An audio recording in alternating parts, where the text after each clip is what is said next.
Okay, thank you for your patience. Tonight, as you can see, we are building up the momentum of this boot camp is gradually increasing, and that's what it's supposed to be.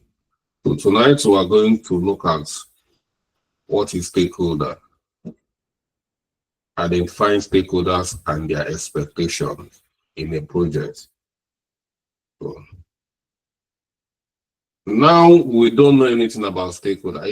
Let's see if there is any of us here who can try to tell us what is stakeholder in a project. Stakeholder. Can anyone try?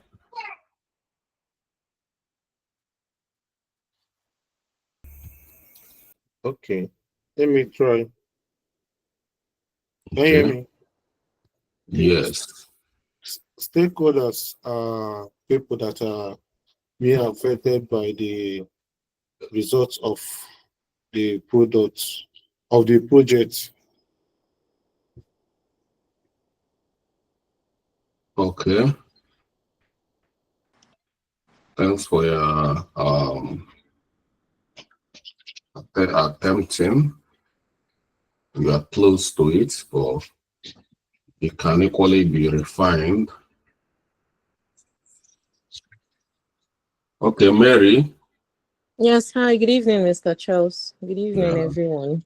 So, in my opinion, stakeholders are people that has an interest in a project and are also directly impacted by a project. Okay, good. You said have interest and also have directly impacted. You are close to there because you miss indirectly as well. Oh, H is Nachuku.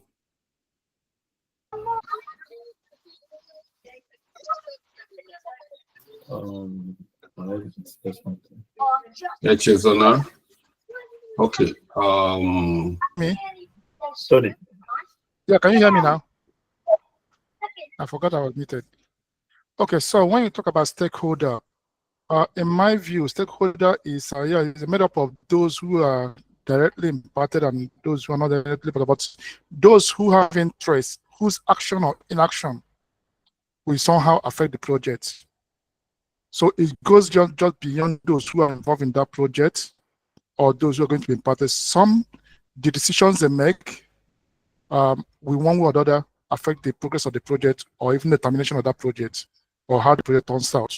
So it involves a lot, both the team members and the management of the company who owns the project, likewise regulatory organizations, as well as the government and all the environments on which the project operates. They are all stakeholders who must be put into account. Yeah, actually, that's good. Actually, tend to be more elaborate. So, if I keep calling everybody, we will not leave today. So, as we are moving on, we'll keep on interacting. But let's stand on H's definition and explain the more. So, according to Chetana, it goes beyond just directly and indirectly. You know, stakeholders are all the people who talk about interest, have interest. Yes, as some of us mentioned this interest, people that have interest in that project.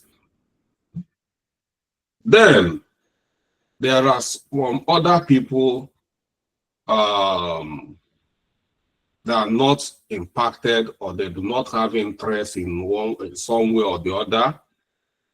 They are indirectly impacted in that project. When I say indirectly, let me give an example.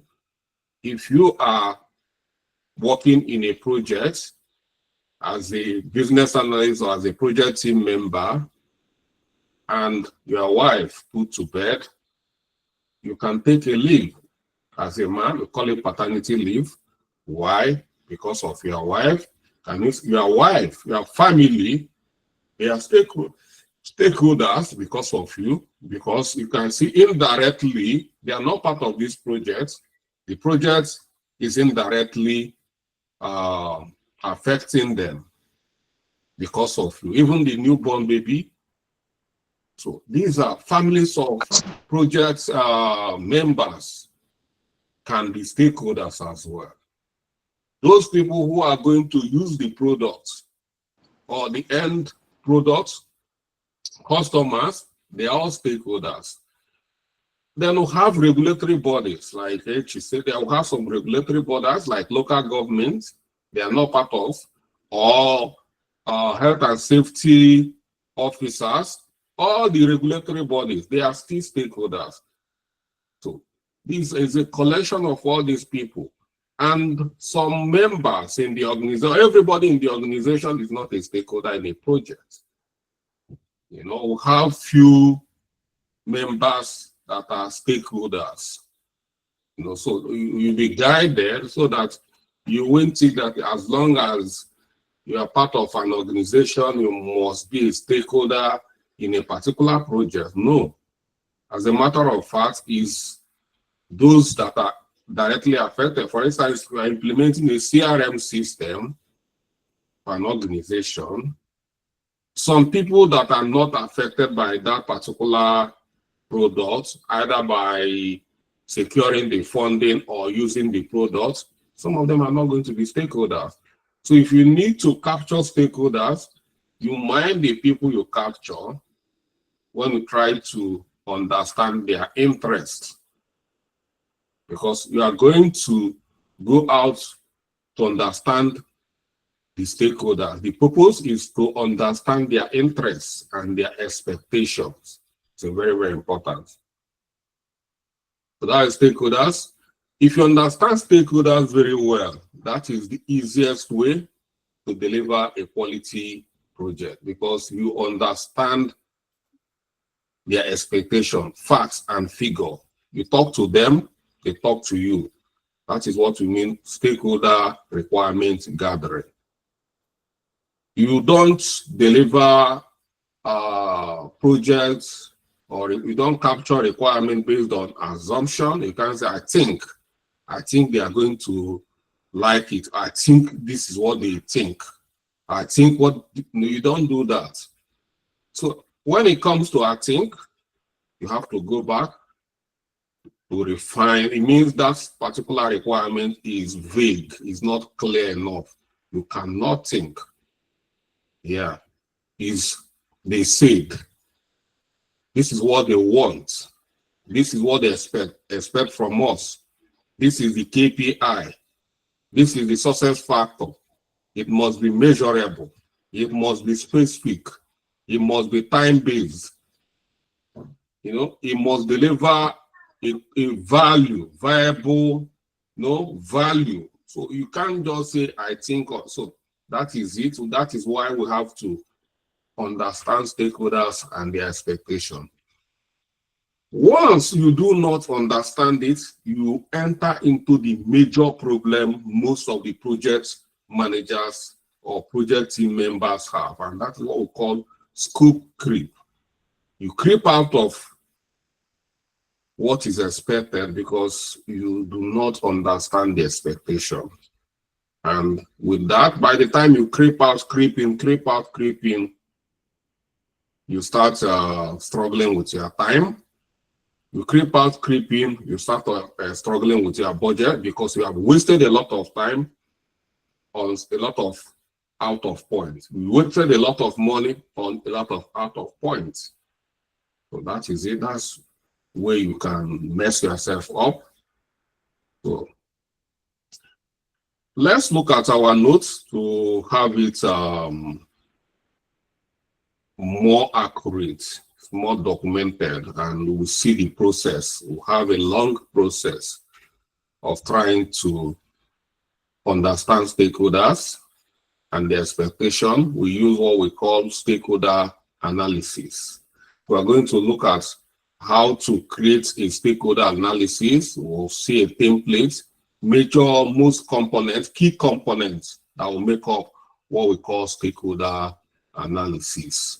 And once you finish your stakeholder analysis, that's when you come out with stakeholder analysis document that will be a working document we are going to be using throughout the project to keep on updating your stakeholder analysis document when there is any change within the stakeholder circle.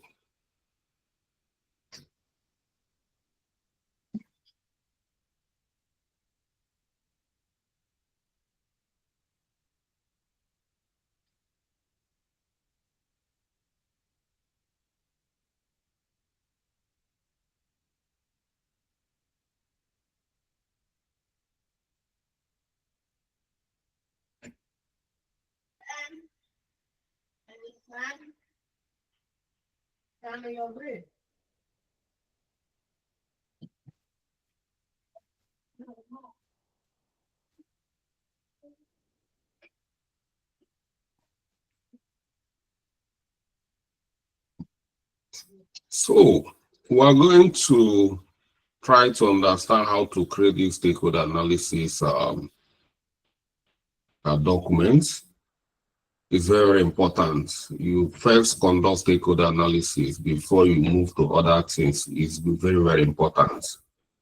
If you look at our work breakdown structure template, you see that stakeholder analysis is on top, understanding stakeholders and their expectations via stakeholder analysis. So this analysis is a critical step in project management that involves identifying individuals, groups, or organizations affected by the project and assessing their need, interest, influence. The analysis enables project managers and team to better understand the expectation of each stakeholder and plan for effective engagement, communication, conflict resolution throughout the throughout the project life cycle. Why it's important is that you must understand every stakeholder and develop a communication plan, individual communication plan. If the stakeholder is a group, you must develop a communication plan to manage that group. If it's an individual, you must have a communication plan to manage that particular individual.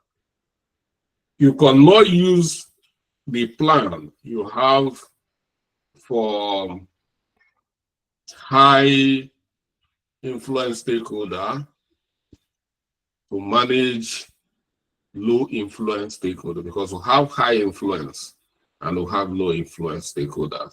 We have high interest, we have low interest stakeholders. So you need to classify them based on their interest, based on their need, based on, so once you classify them, develop stakeholder management plan, communication plan to manage them. And once you are giving every stakeholder what they need, your projects will be moving smoothly. But if you are using a plan you have for the project sponsor, if you use that plan to manage low influence stakeholder, low influence can be an operative. Like people like high influence stakeholder, which is the sponsor, you might have a plan to communicate with them on weekly basis. You write weekly reports, status updates reports you deliver to them on weekly basis. You are not going to do that when you are managing an operative, a laborer, or some of these, because some of these people, you need to follow them up to do their job, not just on daily basis, on hourly basis. You need to monitor what they are doing. So that is the way you are monitoring them. That is still communication, following what they are doing. Yeah. But you cannot use that for all these big men. You can't be communicating all these big men. You can't be sending them text or chat or email every hour in updating them on what is going on. How many emails are they going to get from you? they will see it as a spam. So they don't need to, so that is it. So that we need to understand them very well. So let's look at stakeholders. We have two major classes of stakeholders. We have stakeholders at the organizational level, and we have stakeholders at the project level. Most cases, people confuse organizational stakeholders with project stakeholders. When we look at an organization like Facebook, if we want to look at their stakeholders, this is how their stakeholders are going to look like. We have employees, we have senior executives, we have shareholders. They are stakeholders. We have customers, we have suppliers and contractors, we have end users, we have families of employees, we have investors, we have lenders, partners, union, regulators, community group, the media, and government. All these people are stakeholders of a company. If these people you need to, if you are managing stakeholders at the organizational level, these are the kind of people you are going to be looking at. More especially if you are managing them towards your products. Facebook is a product. If they want to manage Facebook stakeholder as a product, this is kind of thing they are going to be looking at organizational level. You know, we have a shareholders here. You need to understand them very well. You need to, we have investors, we have lenders, we have unions, we have community group, medias, even governments. These are people you look at when you manage. But when you are managing a project, for instance, you are in Facebook and you want to create or implement a small project within Facebook, for instance, like what we are doing. We want to implement an enterprise resource planning application or solution, or a CRM solution, or a supply chain or HR solution, or ITSM solution for Facebook. You don't need to go and start contacting shareholders to understand their interests in CRM system you're implementing. You don't need their interest. Interest for what? Their interest is to their share is appreciating. That's what they want. And we are not going to be looking at media, newspapers, different medias to understand what. So you don't need all these people. So please put yourself on mute so that my voice will not be echoing. Okay. Let's see what a project stakeholders looks like. This is, in this diagram, we see project stakeholders. So you see here, we are not going to see any investors or shareholders here. So you look at here, you see the project manager. That is the project leader. You have project team members. We have process owners. We have people who work on the process. We have customers of the process output, supplier of the process. We have operations manager, finance manager, procurement manager, HR, training manager, performance manager, and senior executives. So these they are just a project. So you can have so many projects. The nature of these projects will determine the stakeholders involved. This doesn't mean that this is the only stakeholders we can have here. We can have other stakeholders in a project that is not captured here. But in a typical scenario, project scenario, you might see all these people or most of them within a project scenario. So if you are trying to understand them, so you will be guided.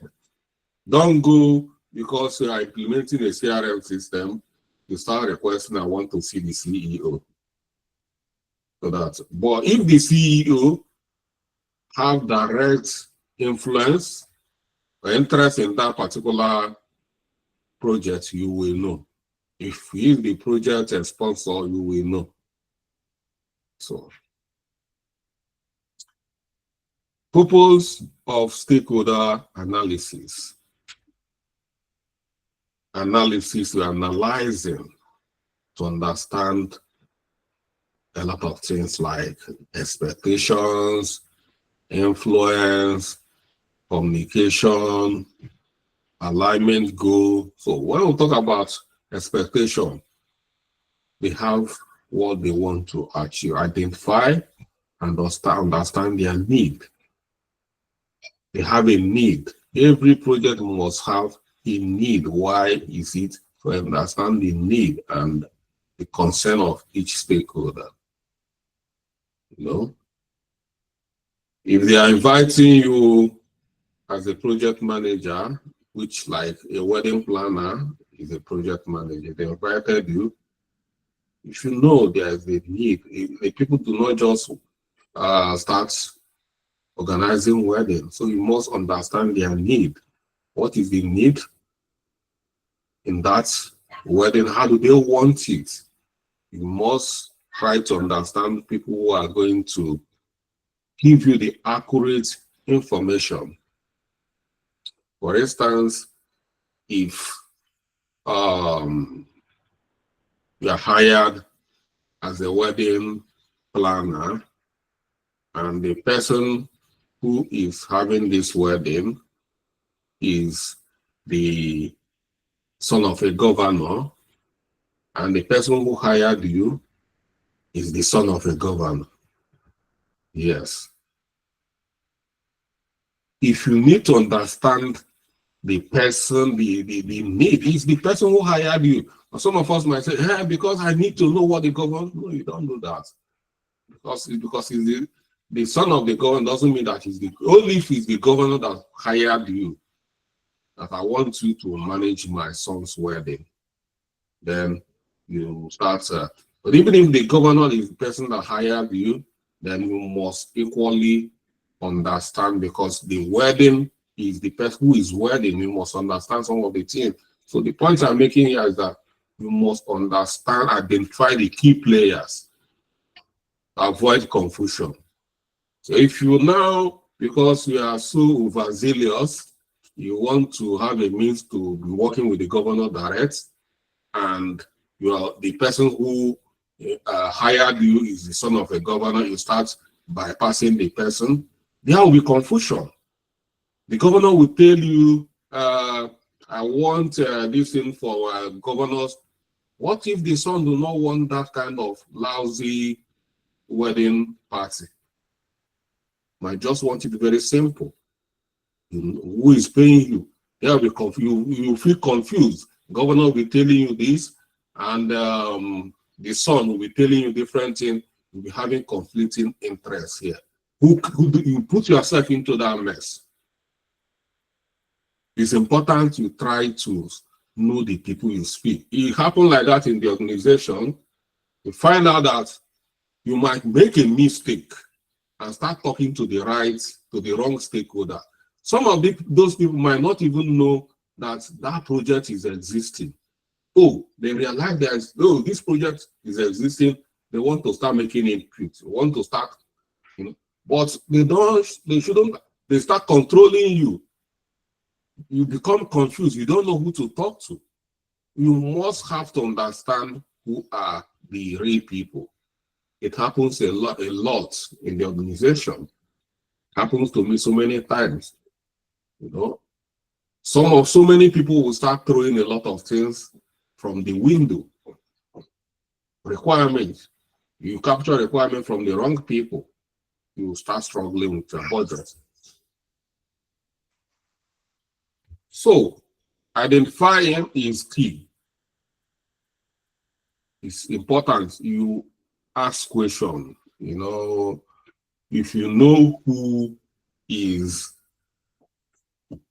the stakeholder, the project sponsor, during the project, you have the first thing you must have had a meeting when you are briefed. Yeah, this is the kind of people that will help you to identify some of the people. The kind of projects you are implementing will equally help you to understand the people that you are developing, or the people that are having this. For instance, if a CRM system, you must understand who are the people using the CRM system, or within the organization. You find out maybe it's within the sales and marketing. You're already guided. You want to understand who are the marketers, who are the sales reps, who are the sales managers, who are the sales or departmental managers or head of units within that environment. You are not going to start going to finance departments, to start asking questions, because you are going to put yourself in trouble. If you are going to the finance department to start asking them what do they want in CRM systems, they will tell you they want something. They will tell you they want, if they already have a CRM, an ERP, which they want to tell you that yes, we want our ERP to be integrated with the CRM system. What if the budget you have is not for integration, it's just for implementation? First, just configuration and customization. They don't want implementation, they don't want integration at that moment. Integration might come in at the later, might be the next round of the project. So, but now pushing you to start integration, you became confused. You don't know what to do. You start stressing yourself, you start sweating, because maybe you are new to the organization. You want to impress everybody and things like that. So, influence determine the who have the influence. Like I said, influence comes from people like high influence is important. High influence. Don't waste time. Not that you are going to ignore anybody, but don't waste a lot of time on people with low influence. High influence people like the project sponsors. We are going to see the diagram. I have a diagram that covers all these things. We have enhanced communication. Another purpose is to have developed personalized communication plan. Yes, the right language is personalized communication plan. Every stakeholder must have a communication plan that tailors to that stakeholder. Some stakeholders, you don't call them on their phone. You don't. Their phone belongs to their family alone. Some want to create distinction between family and the work. When they are in the work mood, they don't want anything family. And when they are in their family mode, they don't want anything work. You see them in a different color if you are meeting them when you're not supposed to meet them. And you have to respect that boundaries. So if a stakeholder, some of them say, you know that the method of communication is email. Some people, they're always on their email. It's just like their life depends on their email at work. Much people communicate via email. Some people, they don't check, they just want phone, call, text. Such people want to reach out to them on phone, they don't mind. In our own case, you see me here. Once you send me a WhatsApp chat, I'm responding to. So try to understand every stakeholder to get the best out of them. Mind you, are trying to get the best out of them. You must understand the way to get them. Some stakeholders, you might just fix a meeting via calendar, and they'll see the meeting, they will honor the meeting.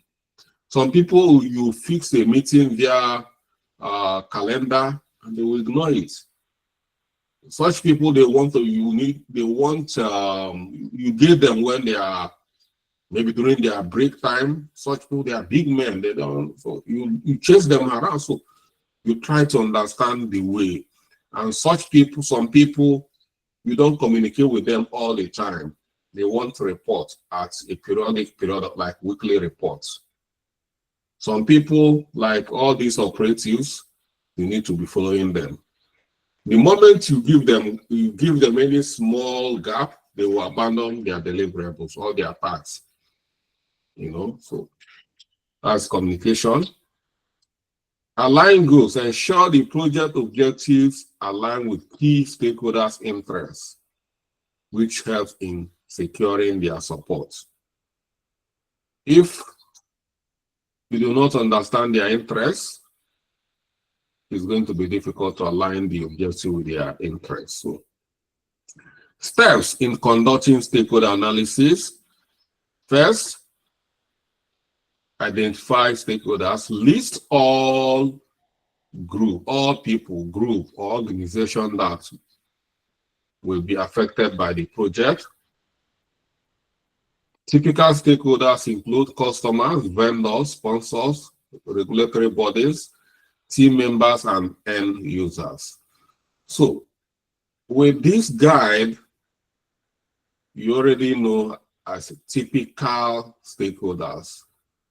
If you sort out these people first, so that you'll be guided before you even go start looking for others, but they might come from this group of people.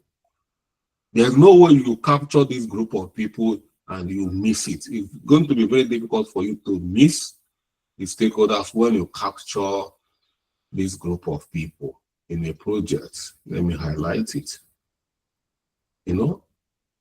Vendors. For instance, if you are implementing a CRM system, you must need a vendor. Sponsors, project sponsors, regulatory bodies. Some of these things, solutions or softwares, we are going to use them to manage data. So you must know regulatory compliance bodies to understand, like GDPR, data regulation, data protect, you must understand everything within the data, just using it as an example. And then all your team members, you should be able to understand all the team members, and then end users are those who are going to use this product or solution, or whom we are solving their problems. End users of a CRM system could be sales rep, sales managers, marketing executives. These are people that constantly use CRM system to do their work on a daily basis. So you must identify them. If there's other people, good. But you see these people, once you capture them, you're almost there. Then classify stakeholders. You must categorize them so that you don't mix them up. You don't mix the information you give to them up or the way you talk to them. Classification, categorize stakeholders based on their influence and interest in the project. A common classification uses what we call power grid, power interest grid. Stakeholder power interest grid. You can call it metrics as well. Yeah. We're going to see how the power interest matrix looks like. So the power interest matrix, like when I was starting, I talk about high power, high influence. So you see high power, That is, when you talk about high power, it means high influence. They are very influential and they have high interest in that project. These are people that you need to, give them active engagement and manage them closely. Once they lose interest in your project, then you start struggling. The next day you might see yourself leaving the company. So you might, this active engagement.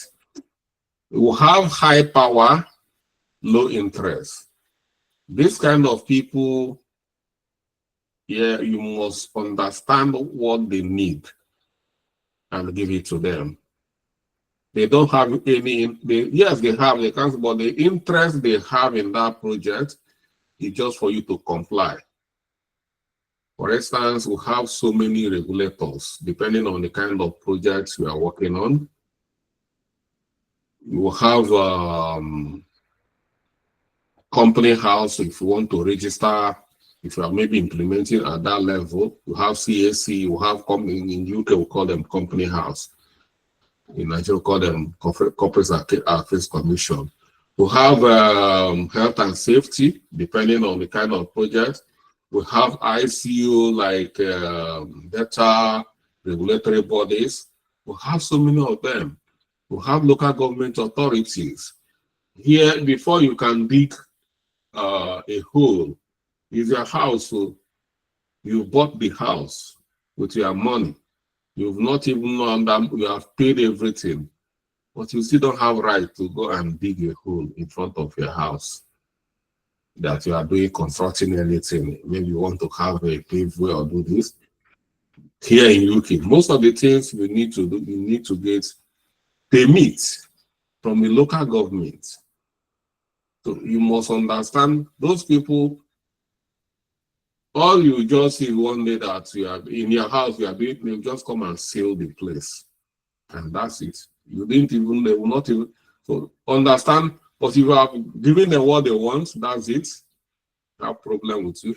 So such people, they have high power. They have high power because they have the power to even stop your project for months, and you can't do anything. So keep satisfied, but don't over communicate. You don't need to be following them, telling them everything. Know what they are looking for. I'll give you an example. Health and safety people, they are regulators in most work environments, construction, or even out non-construction. You see health and safety officers. Know what the health and safety law says in the kind of project. If you're in a construction project, they might want you to have basic equipment like fire extinguishers, making sure there's a good access and egress within, just safety, good housekeeping, work statement pasted in strategic places so that people understand what is going on here. If you are working with hazardous substance, you must have permits with all the, concerning all the hazardous substance. You are there like, no hazard, asbestos and things like that. So once you have all those things covered, you don't have any problem with them. But if they come to your site and they find out your fire extinguisher is empty or is expired, they can just seal the site because you are not compliant. It's not safe. You can take 1 month for you to go run around and get compliant or whatever the law says. And once that's done, if you are a very good project manager, you know that once, even 2 days, that your site is still, you are losing money because it's calculated. The number of days work should be going on. Any day that there's no work is affecting your timeline. So then we have people here, low power, low interest. These people monitor but communicate many. You need to monitor them to just make sure that they are doing their job. Let me use construction site because I'll be using it.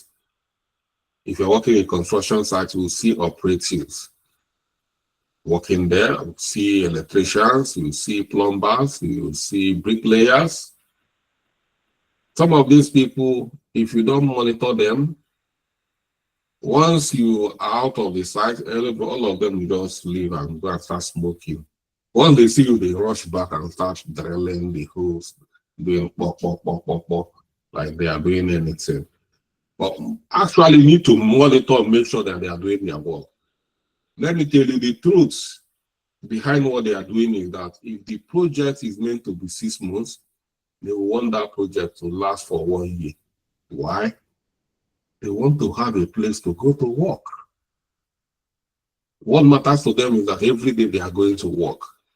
If it's a project that is meant to be 6 months and is now lasting 1 year, they are praising God. God has answered their prayer. But you, on your own record, you are finished. How can a project that's supposed to end for 6 months happen to end in 1 year? How?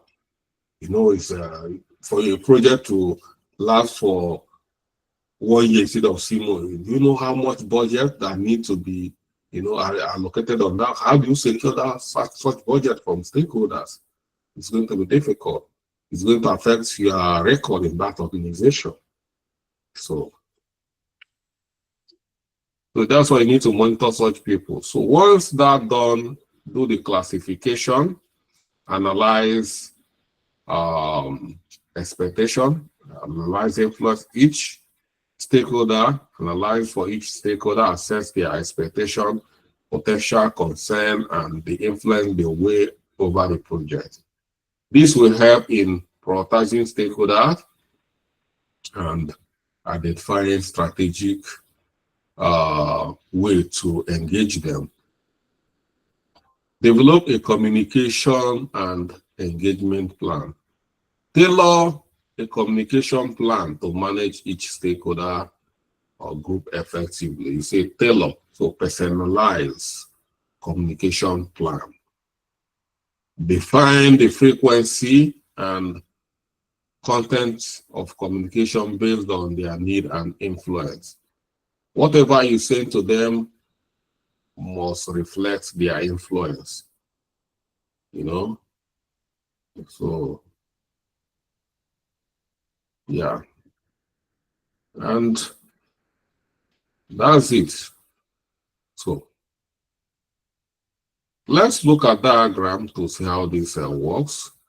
Looking at this diagram, you see number one, brainstorm individuals and group who may have stake, sort them by their power and interest, plot them on power and interest metrics, identify gaps between the current and desired involvement level, create a plan to manage the ongoing communication.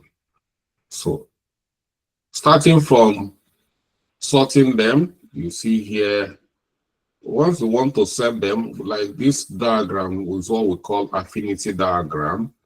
We see different stakeholders as they are related to the project. So this is the organization, the whole organization. Within the organization, these are people that can have stake in this project. You see here, this is the project itself, and this is the project leader, and that within the this is project team members. This is inside the project. And we have senior management. These are people, they have interest. These are people might be sponsoring. We have process owners, and these are people who work on the process. And these are other internal stakeholders. These are finance managers. These are people who will be releasing funding for the project. And these are customers who might be having interest on the output of the project. So, to start, you need to have a table like this. You can use Excel document, so you can create your own table. First here you see under this column, you can create column and name them. This is stakeholders, their position, projects, role, power, away, interest, and supportive. You list the stakeholders here, their position and their role and their power, and their level of awareness, their interest and supportiveness. Are they supporting you or not? We are going to see a bigger template we are going to be using, but it's going to look like this. So, if you want to use power and influence grid very well in a diagram, this is what we call power and interest grid or matrix. You see here, this is high. You see high here, you see power, means that this is high power. All the people on top are high power. Both the people on the red and green, they're all high powers. Then people below at the bottom, you can see low, power and low. They are all low powered stakeholders. Then you see this is interest. Then you see high here. All the people at the right hand here, for me, is right hand. If you're watching it, it might be on the left hand box. Yeah, all these people here, they are high interest. They have high interest. Then all the people at the left hand side, they are low interest. Low interest, both those are the bottom and those, they are all low interest. That is the grade. You must understand the grade this way. Then you see here, you see some people here, they are high power and high interest. Am I right?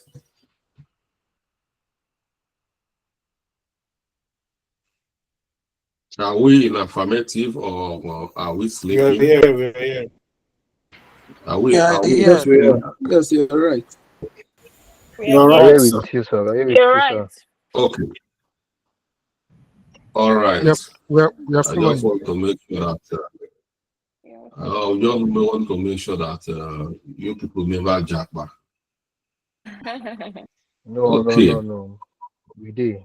Okay, and then we have here you see this high power, that is context setters. They are high power, but they are low interest. This is what you can get if you have local government as your stakeholder. They don't care, don't want to know you. They don't send you. So, but you see here, this here is a key player. They want you to succeed. This project is their brainchild. They secured funding for this project. So they have high interest in this project and they still have high power. So if you are doing what they want, they are going to be your best friend. But if they change their mind about you, you are going home the next day. Then you see here, these people here, they don't have power. You know, see them here, low power and low interest. They are the crowd. And what you need to do is monitor them. And these people are, like what I said, they are the operative. Like if it's in a construction project, this is where you are going to get the bricklayers. This is where you are going to get the plumbers, electricians. This is where all of them lies. Okay, let me not use only construction projects because we are going to be working in software project or IT project. If we are working in IT project, these people here, can anyone suggest people that can be here, low power and low interest? Can anyone try?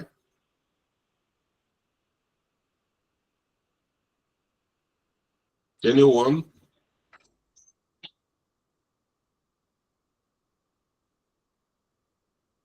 Low power, low interest in a software project. Can you try?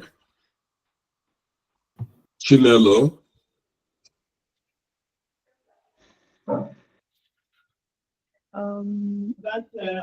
So this is a guess. I'm thinking end users. No,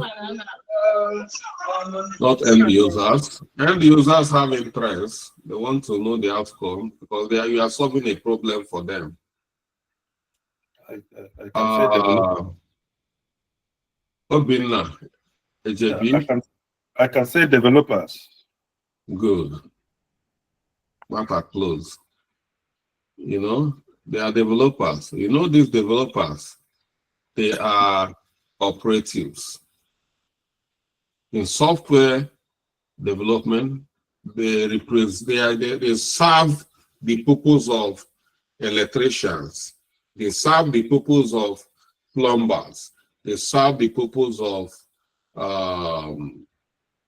all this anybody within the operative. You know, if you are working in a software project, you might have a lot of developers that are freelancers. Most of them work as freelancers.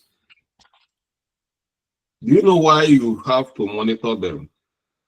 You might finish having a meeting with these developers today, just now. They will tell you, okay, I'll start now.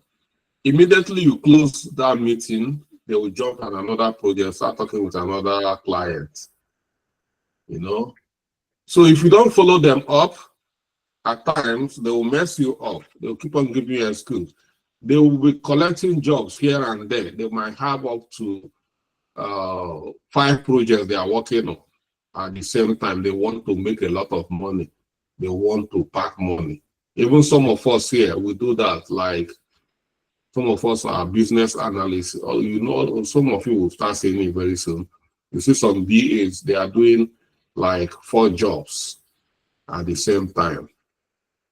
You know, so once they finish meeting from this another, they will just jump another this thing. They will think because they want to be earning differently, and it's going to be affecting some of these projects. So you need to follow them up. That's why you see some project managers, they will be following them up.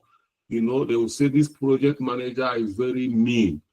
If you are not mean, it's going to be difficult to manage these people. It's as simple as that. You have to monitor them. If you don't monitor them, they are going to delay your projects. So that's why. And then these defenders or these people with these people called, they have low power, but they have high interest. So you have to keep them informed.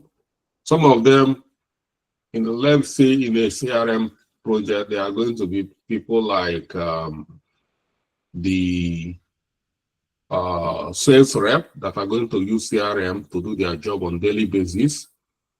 If you are working in a real estate housing project, such people with low power and high interest, they could be potential tenants looking for a house to rent or to buy, waiting that once they finish that. So at times they might come to understand how far, what is going on, when is it going to be ready. We want to start bidding. We want to start, how do we, so such people, you are the project, you will see them, they will come, give them information, tell them, yeah, come back in 2 weeks. They don't have power, but they are really interested in that. So it's something like that. Yes. Are we following? Yes, sir. Yes. Yes, sir. All right. Yes, sir. Oh my goodness. All right. So that Sugar is it. So this is screenshot of our templates. We are going to use it. in our template is something like this, which we are going to see very soon. We're going to our live templates. So let's look at an example of a stakeholder analysis for a company called Futraco Expansion Project. In this project, the Futraco Expansion Project aims to extend Futraco multi-vendor and grocery delivery platform from Rivers to all the states in Nigeria. The project requires the involvement of various stakeholders and with specific expectation, influence, and communication need. So you see here, you have different stakeholders here, and like the Futraco executive team, you have vendors, you see their rules, you see the expectation, you see their influence, and you see the engagement strategy. So each stakeholder, you must engage them based on what they need. You cannot give these people, Futraco chief executive, what you are giving to these vendors. It's not going to work, because here, if you look at the chief executives, they are going to be expecting regular updates, maybe weekly. And you see here, vendors and the restaurant owners, they want to understand how the platform works, so they might need training. So you see, the way you engage both parties are going to be different. And you see local government agencies, it's under local government regulatory authorities, all they need is compliance, and they want to see a compliance reports, and that's it. And you see customers here, different thing. They are going to need different, so customer feedback and post-launch survey. This is where we are going to be communicating with them.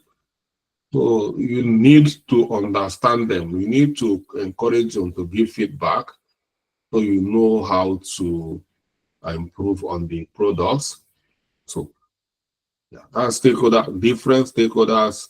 You see marketing team, you see logistics team, you see development team, you see finance team, you see operations team. Everybody have their own personalized communication. That is what you do as stakeholders. So don't mix it up. It can be time consuming, but that is why you see they are paying you as a project manager. In so many projects here, you see project managers earning up to like 5 to 800 pounds every day, like experienced project managers. So they are not paying you because they pay you because you are doing a good job, and to do all this is not easy.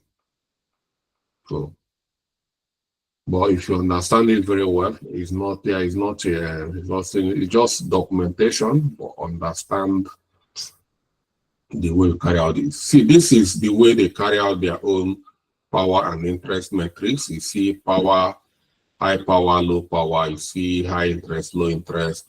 And you see under high power, high interest. You see executive team, development team, and customers. And then you see high interest and low power. You can see vendors, our marketing team. You see low interest and low power. You can see finance team, local government agencies. They have high power, but they have low interest. Like people like finance team, yeah, Such people, they work in the organization, but these people, they have high power, but they might not have any interest in your project. All they want to see is do your paperwork so that they will release the money, because they have seen so many projects, they have seen so many money leaving in and coming in. So you are not doing anything so fantastic to them. You are just do your, and if you don't provide the necessary paperwork they need, they are not releasing any funding for you, and you start struggling. When there is no funding, the money is not no cash flow, well, then it starts.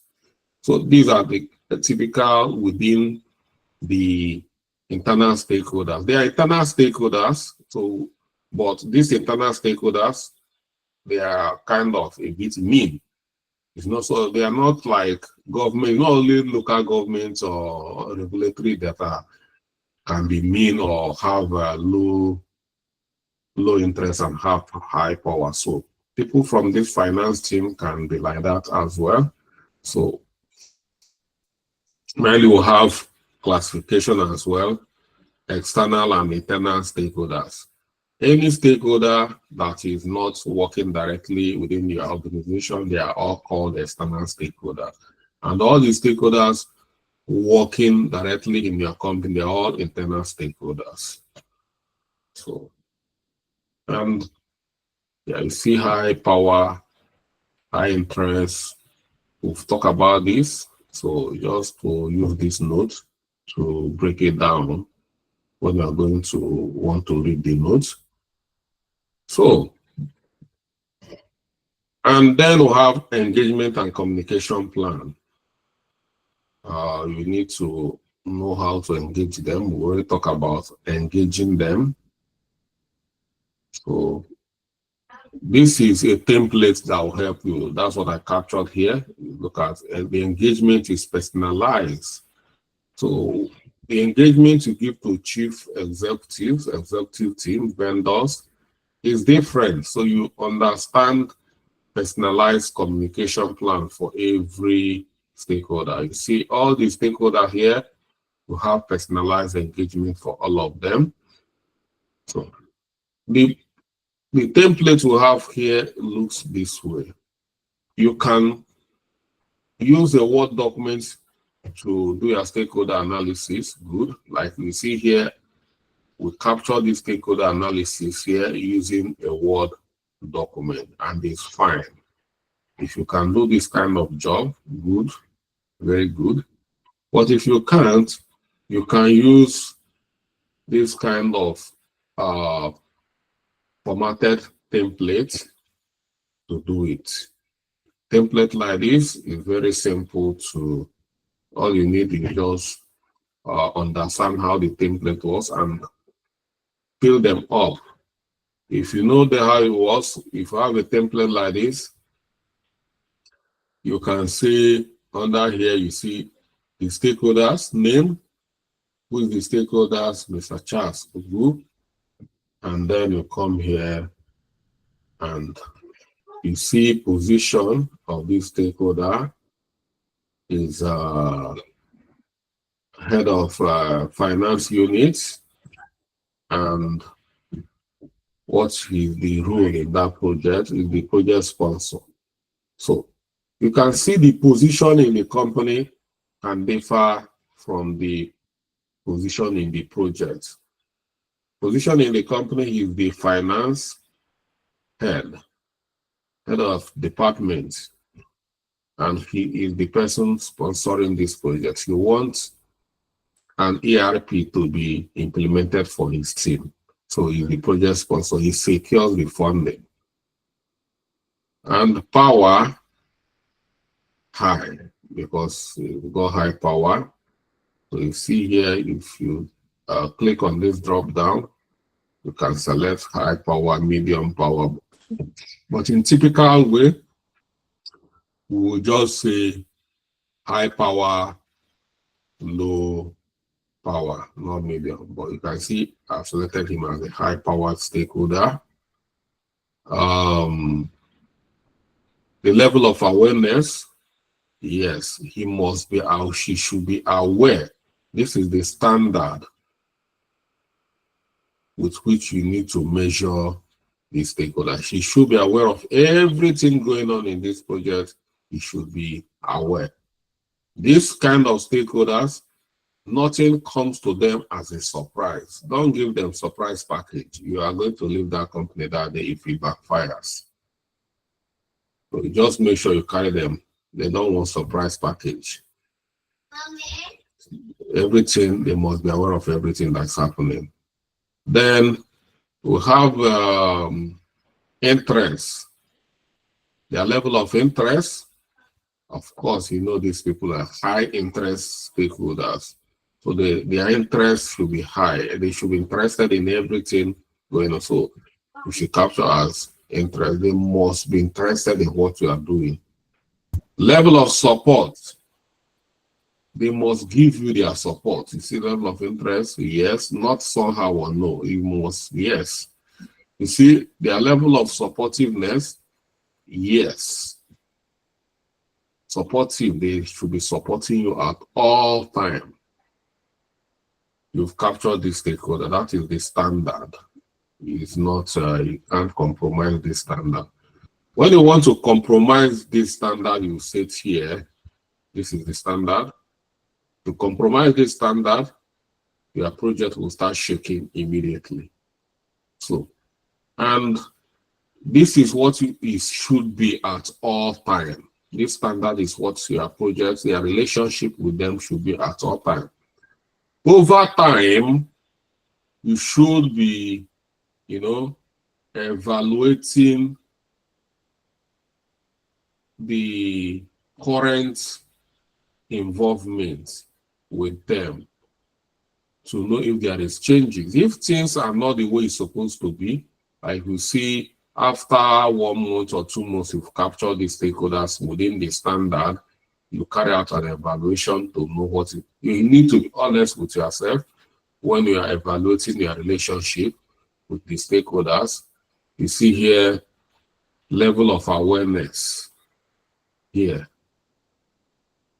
So, is he aware of what is going on? You have to answer yourself. Is he aware of everything that is going on? If he's aware, yeah, you see, unaware of everything. If he's unaware, you select unaware here, you are in trouble. If he's unaware. So, he should be aware. So all you need to do is come over here and choose between unaware. He should be aware. You choose this. So he's aware. Once he's aware, you are in good hand. But if he's unaware, then you are inviting trouble. Level of interest here. Interest. Yes, he should be interested. Supportiveness. Then he is supportive.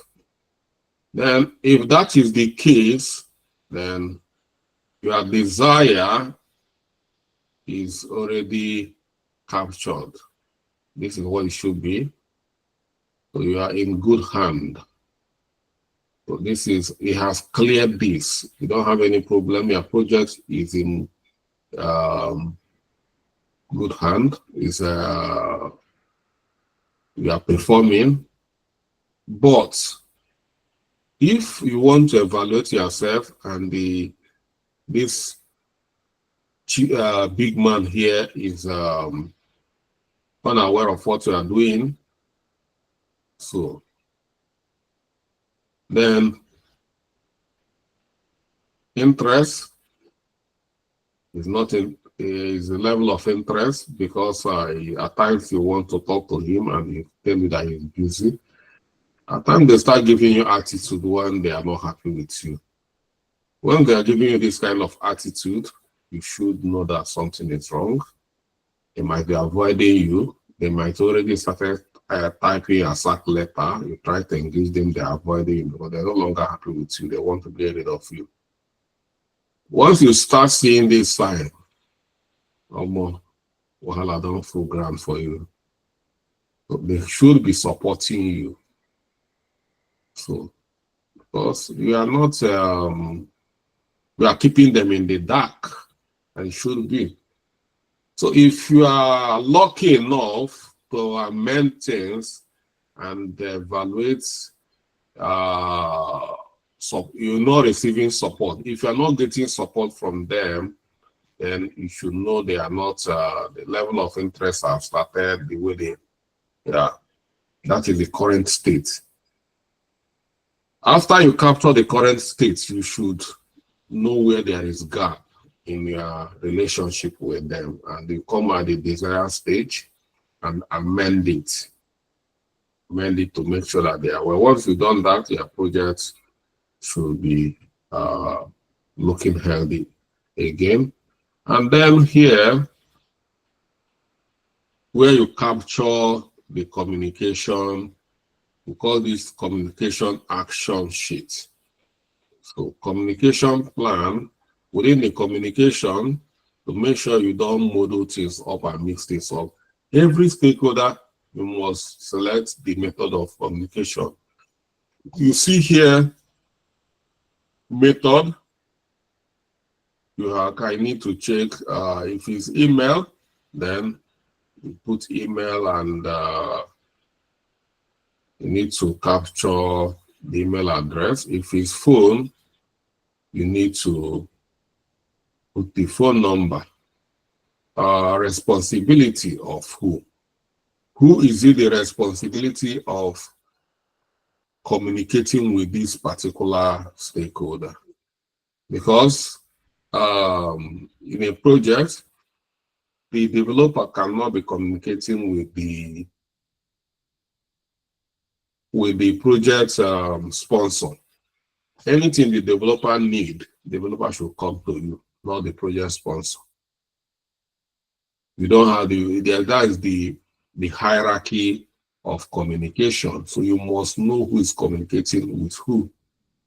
Yes, a business analyst might want to communicate with them, but whenever they are communicating, business analysts need to go and talk to the project sponsor. You should be aware as well that the business analyst is having a meeting with the project sponsor. In that kind of meeting, you are going to be the person to even approve it.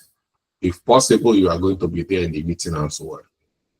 So communication, you must know communication responsibility for a particular stakeholder must be clearly stated. You see, in this case, I put project manager communicating with the project sponsor, not developer, not business analyst. Frequency of communication. Here I put once every week. You need to sit with our project sponsor to give an update. Then phone number of this man. If the method of communication is phone number, make sure you put his phone number here. But if it's email, make sure you put the email here. All communication, send their report via email. You need to state the communication method. At the end of every communication is not a one-way traffic. It's two ways. You communicate, you receive feedback. You communicate, you receive feedback. For instance, you submit a report about the week, they must make a comment or give you feedback about what they feel about the report you send. You don't just send your report, you just relax. I'll send my report. Chicken out. Thank God, this one don't pass. I don't send my report. You must get a feedback. And anytime you send there, you must log feedback log. You must have where you log all the feedback. You have feedback log. And that is the way it should be. So if you have 10 stakeholders, you need to list all their names here, just like you list Charles Ugu and others. And all of them, you come over here and be their position in the company and this one you can just see, you can list another stakeholder here. The name you can say Chinelo, and come over here and say sales rep. Sorry, if Chinelo, I don't mean, if you have Chinelo here, I don't mean to say that you are not supposed to be project sponsor. It's not your own Chinelo I'm referring to. It's our own Chinelo. So, and then you come here, you can just see in the organization, you can put sales rep. Let's say Chinelo. Let me write the name Chinelo here.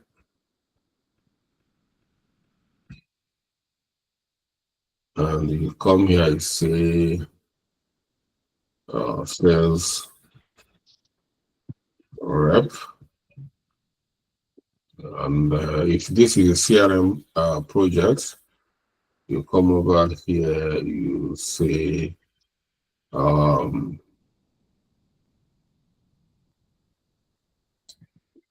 people, end user. You just say end user. And user. So it's the person that are going to be using that CRM system. And you come here, you say the standard here is a low power. They don't have power. You see the way you're not applying the power and the influence here. It's low powered. And level of awareness, well, shouldn't be somehow, abuse somehow, because you shouldn't be aware of everything, somehow, but you should be aware. You can't say no, you are not so good. Interest, yes, they are interested because they want to know how their new work environment will look like. Level of support, of course, they should be supporting you, or somehow, some of them, if you are in some cases, you might be receiving what we call resistance to change. They might not be happy.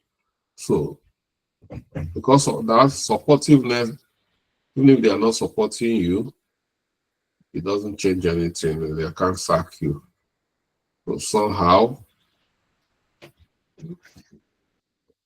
so they're having mixed feeling and they don't know how the new place is going to be.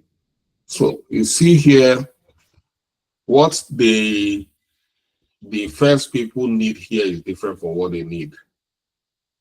The way you need to engage them should be different as well. So, and you come here, are they aware? Yeah, they might not be aware of what's going on, and interest,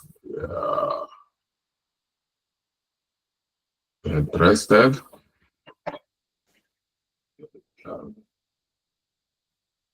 supportive. It's either, as a matter of fact, on this supportive, everybody should support you. The standard is that every stakeholder should give you their support. Yes, every stakeholder should give you their support. Well, some people, even if they are not supporting you, like this particular person might not really give you the support you want. Or it doesn't matter, they can't sack you, but the standard is that everybody should be happy. And that's why if they are not supporting you, there's something you need to do. You should work on, like these low people who are going to use it, because these are the employees. You don't just take them for granted. There's what we call nuisance value. They can, because they are people that are going to use it. When 2 of them or 3 of them come together and start chanting, you see, it becomes a problem. Them as a person, they might not have a voice. But when they come as a group, their voice might start resonating. So make sure you have everybody's support. If they are not supporting you, they need to sensitize them. Let them understand the value they are going to realize from implementing this kind of innovative solution in their workplace. So with that, your desire, try as much as you can to give them enough information, no matter their level, and let them keep the interest going and try as much as you can to secure their support as well. And communication, if it's email,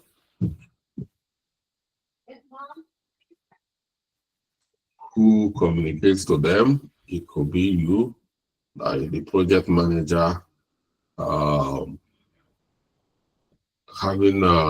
it could be business analyst. Anybody, it might not be you communicating to them directly. So let's say BA. BA should be sensitizing them. Let's say business analyst that should be creating the training materials to create sensitization or change management. So it should be the business analyst should be training them on how to use the new system, sensitizing them on the benefits of the new system, and how frequently you can see once every month or twice every month, and say not all the time. Let's say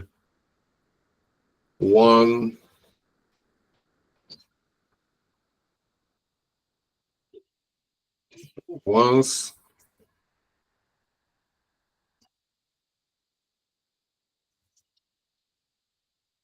a month, and you get their email and can put their email as Chinelo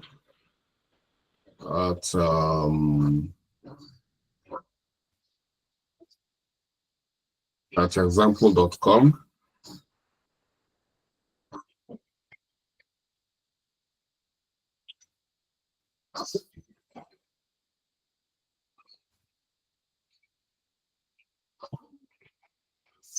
And feedback. So you see here, the pattern of communication is changing. So the point what I'm trying to clear here is that you cannot use one pattern for all of them. So you need to, it's not copy and paste. You just don't do and copy and paste. You must have to do some work at this point. It's going to help your project to work very well. Mind you that project is working with people. You need to pay attention the way you relate with the people while you are working. So this is a template you can use to prepare your stakeholder analysis. I will share this template. I'm not giving you any assignment, but we are going to start our project by next week. We will start onboarding for the project. So you start performing something, and whenever you do something, like I say, try to keep.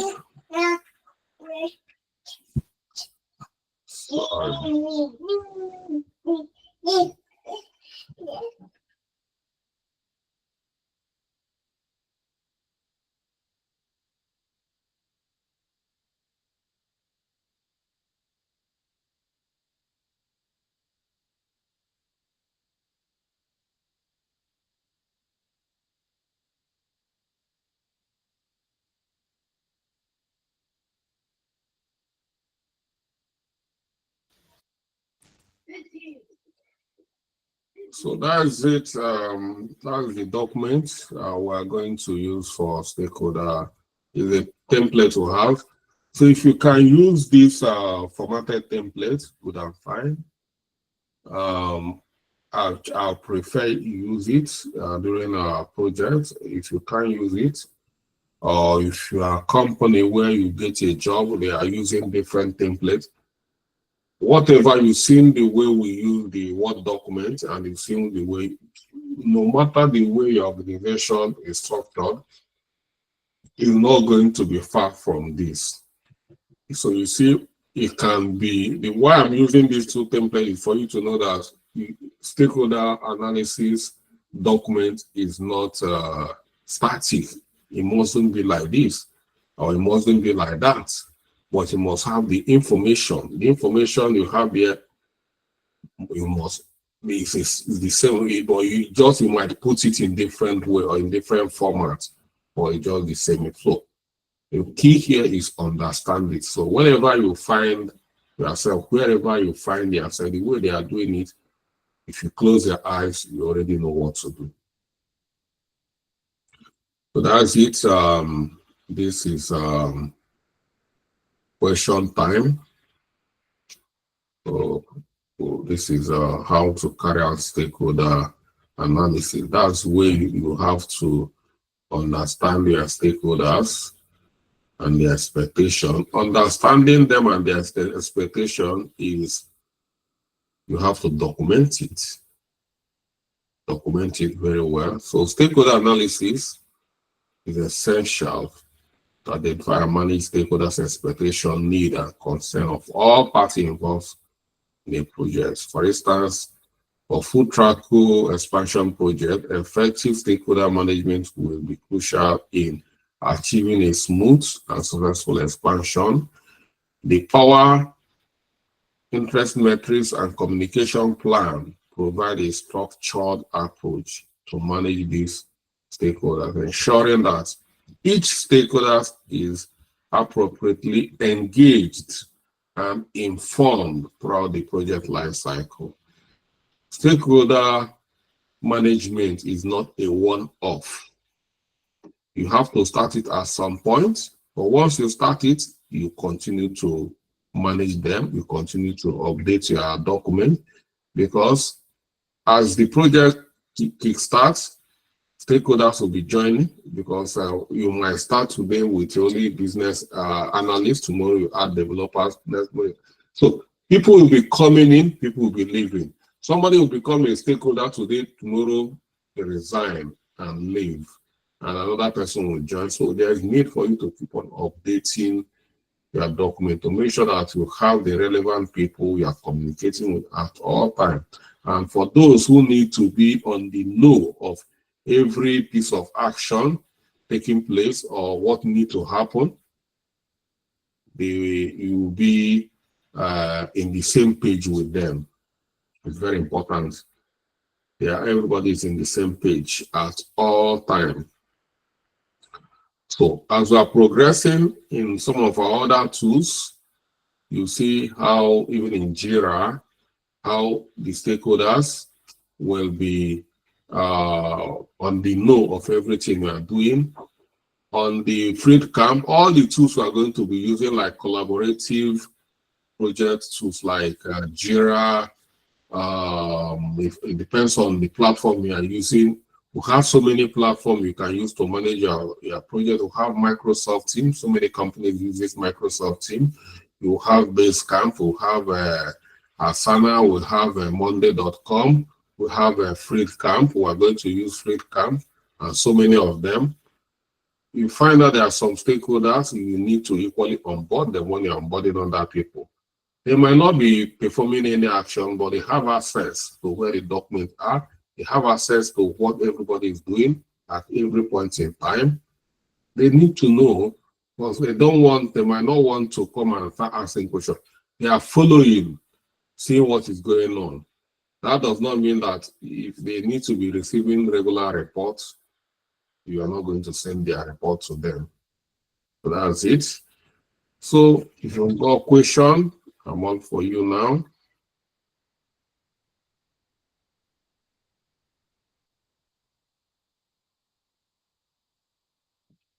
So sorry, this This class lasted more than because we spent some time trying to catch up on other things that matters in our boot camp. So that's why last, if we are just here to deliver and go, it won't be up to this, won't be this long. So I'm going to call name from the hand raise. I have Aluchi Zenith. Is it Zenith Bank? Good evening. I'm looking for loan, Thank you very much for the class. I really appreciate it. Well, there's something I've been wanting to know, not on today's topic. Try to increase your voice, please. Okay, can you hear me clearly? Yeah, better. Okay, so the life cycle, the project life cycle, it has the starting and the ending date, like time. So for me to know I'm not time, getting you. It has what? like the time for that cycle, like knowing it is going to last like 6 months project, like a year, it's the work of a project manager to do that, right? So my question now is, how can one predict the time? Okay, okay. On top of my head, I was thinking maybe I will meet up with those people involved, like the BA and other people involved, to know how they are going to, you know, how they are going to deliver and how long it's going to take before I can predict my own time. So I don't know if the calculation will come from my thinking. So I want to know how to predict the timing, because I've seen a project where they say it's going to last for a year, and at the end of the project, it lasts for like 3 years. So we have a lot of them like that lasted more than the given time. So in order not to say what you would not deliver at the end of the project, how can one predict the timing for a normal project cycle? Okay. Oluchi, can someone, before I respond to Oluchi, because this is an important question, I want to see if there's anyone who can respond to her.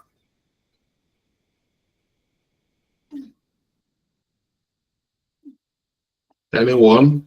Not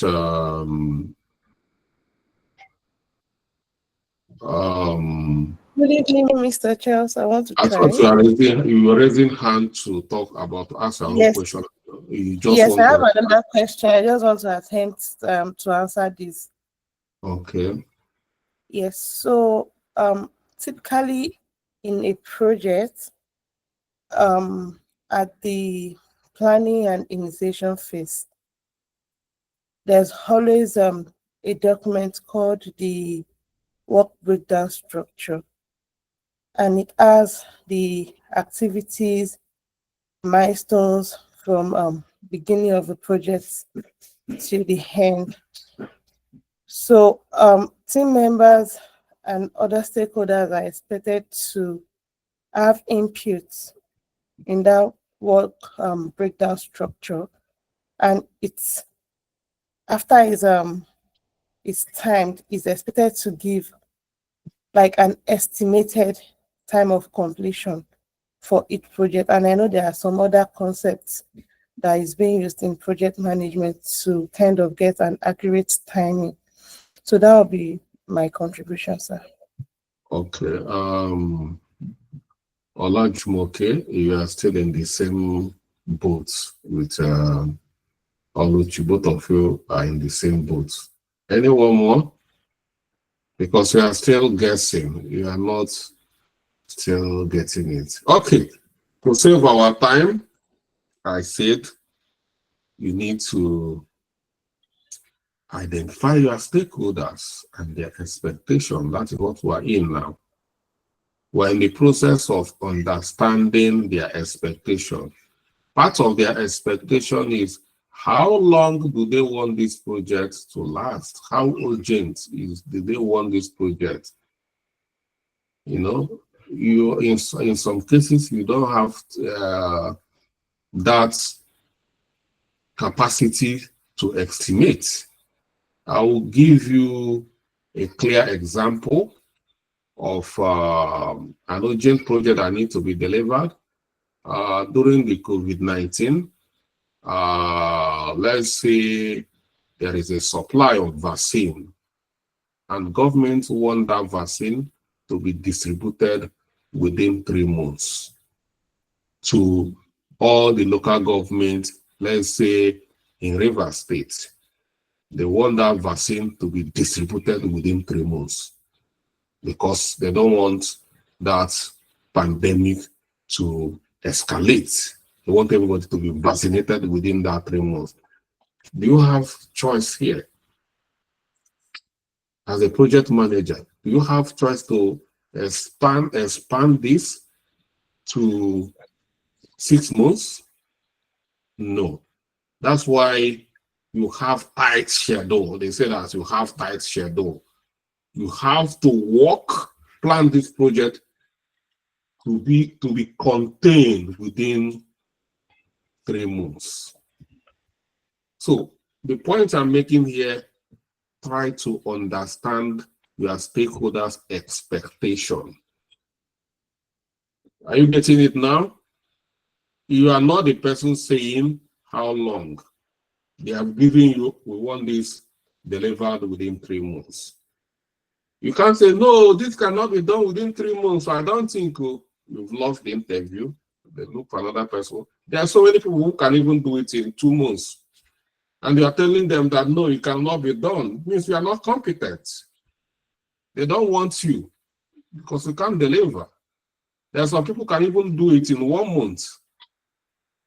They can plan it and even save money for them. So don't go and tell them, no, I don't think. You're already telling them, you are, at this point, nobody disqualified you. You disqualified yourself from that job. If there is an interview scenario, that's how you just pack yourself away from that job. So you have to show that you can deliver, even beyond their expectation. They might have a budget, realistic budget, and within their realistic budget, this is how much we have for this project. We have £10,000 for this project, and we want this £10,000. Use it to implement a CRM system for us. We need this CRM system within 3 months. Maybe they are chasing some investors. They want to show the investors that they have a CRM system. They are good. They are managing their customers very well. They are managing their lead very well. These are part of the things they need to present to the investors to make investors, happy, to make their company or the product investments, ready or friendly. And they have investors, they've already have a timeline. The investors have given them a date they are going to meet to present, and they ask you to do this for them within 3 months because we are meeting investors in the next 4 months. And they are telling them, no, we can't do that. They look for people that will help them deliver. Why I'm saying this is because you need to understand the concept. In my company, there's a project going on. And even before I joined that company, this project has been on. And this project is almost lasting for 3 years. They've been working on this migration. The business analyst the guy is very mad. He don't even know. He said this. He called the project a monster because he's stressed about that project. If the project, even the CEO is interested in that project. It's a big project. The guy is just, everybody is tired. All the big, when we're in a meeting, they keep on saying, Max, this. I told them, okay. How did I ask a simple question and all of them, everybody couldn't talk? Why? It was a big mess from the beginning. They want to migrate from one system to another system, and they do not have a timeline. No timeline. They didn't give Matt timeline to do this. And Matt has been going to and fro and to and fro and to and fro. And so then, from the beginning, we must have, because they said that he's a failure. I said, how is it a failure? How do we measure failure here? What is the indicator? What is the benchmark to measure failure here? I ask question, what is the timeline? What is the expected timeline for this project? They didn't have any expected timeline for this project. So it doesn't mean the size of a company. It doesn't mean the size of a company. A company can be so big and they are not doing anything fantastic. So you can become a changer there. So no timeline, initial time, it wasn't captured because they just want to do this. So I told them that it's not a failure. And nobody should stop pointing at this BA that handled this point because it's not his fault. You did not, even the BA too, yes, none of you here, everybody's at fault. He should have, from the beginning, said, I want to understand a timeline, a budget for this. So with that, you can measure success. But you didn't have, nobody cared about all those things. Just that the time the project has refused. So that is what we get when you don't plan well. You see a project like Oluchi is saying, this project has been lingering and lingering and lingering. How is it not going to linger where he was not, has no definition? So that is what you get when a quack manages a project. It continues to linger, and because they don't have professionals. So from the beginning, you must, I said it in our introduction, that a project is a temporal endeavor. It must be temporal. From the day it's starting, it must have an expected end. It must have an end date. And if you have a project brief, it should be part of the project brief. If you look at our project brief, yes, it must see there, it must show the, or even if it has no, it must be there in the project charter, the expected, when the project is expected to start and when the project is expected to end. Anything beyond that, then that is how to measure you. That the project is supposed to end in 4 months and you've agreed to do it, but you can't do it. If there's anything that made that project to linger beyond that, it must be clearly stated.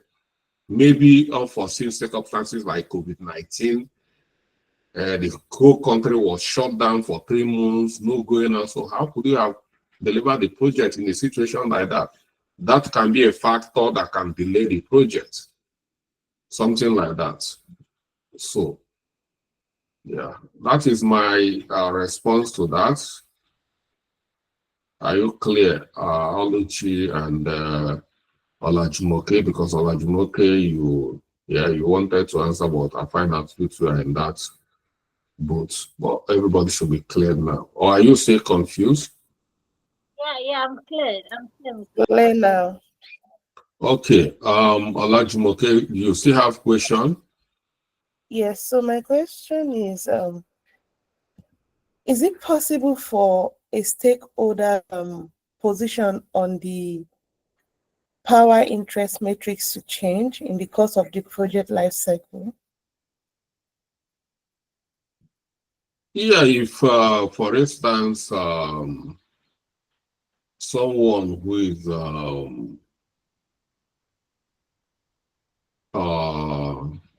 let me say, a low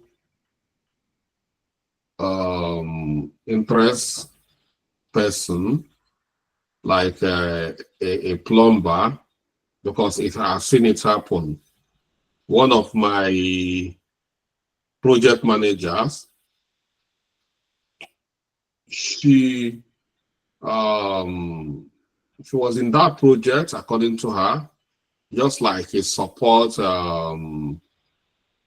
virtual assistant, just helping them documenting and things like that. And she finishes our boot camp, and they find out that these projects, they do not have a standard project manager, and they are struggling. The developers are struggling, and they say that she's a project manager and they can help them. And then all of a sudden, they interviewed her, and the matter closed. They employed her. They become a project manager of that project. From the bottom, she rose to become the leader of that project. So, yes, can you see that the position has changed now? Are you getting my point? Yes, sir. So she's among the lowest cadre person, and she become a manager. It happens all the time.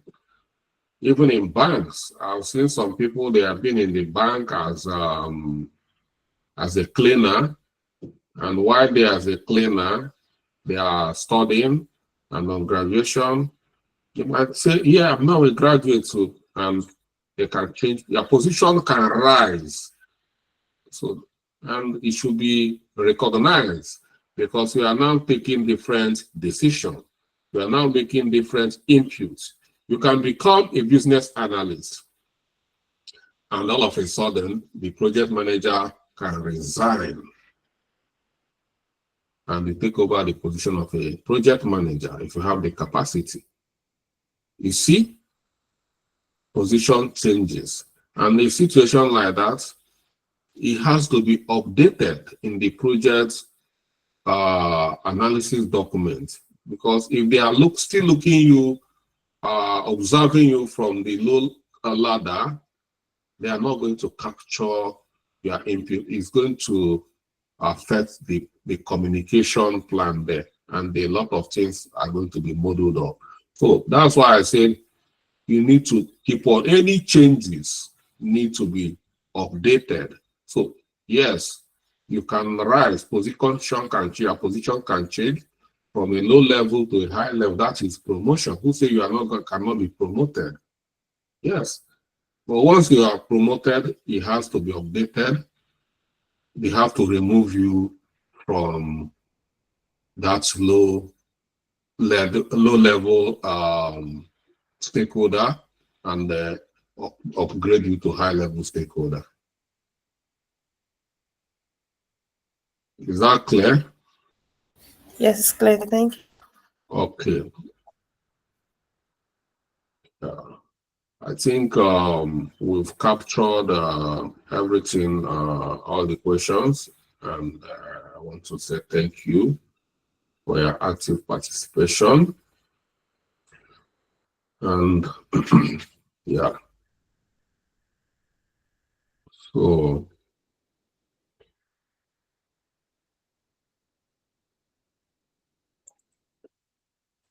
we're ending here tonight, and tomorrow we convene, we'll meet here again to keep cracking project management. So, and yeah, for those who raise their hands, so please, if you are still interested, prepare your video, and I can see the governor of Rivers State, Fubara, here.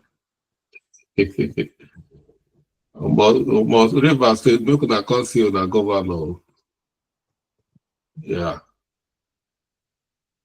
Fubara, are you the governor?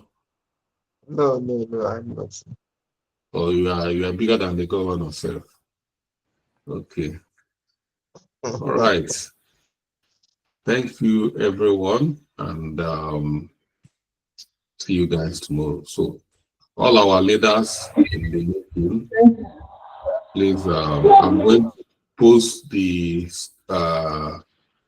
screenshots of all the people that are indicated interest, so that they will start making their videos and start posting. Please, if you did not indicate interest, don't come and make video with selected people who want them to be part of this. If we don't get enough, we can do it again, but we can't be doing going to and fro. So thank you, everyone. And, Thank you for your time, Mr. Charles. yeah, Thank you so much, Thank sir. you, Mr. Charles.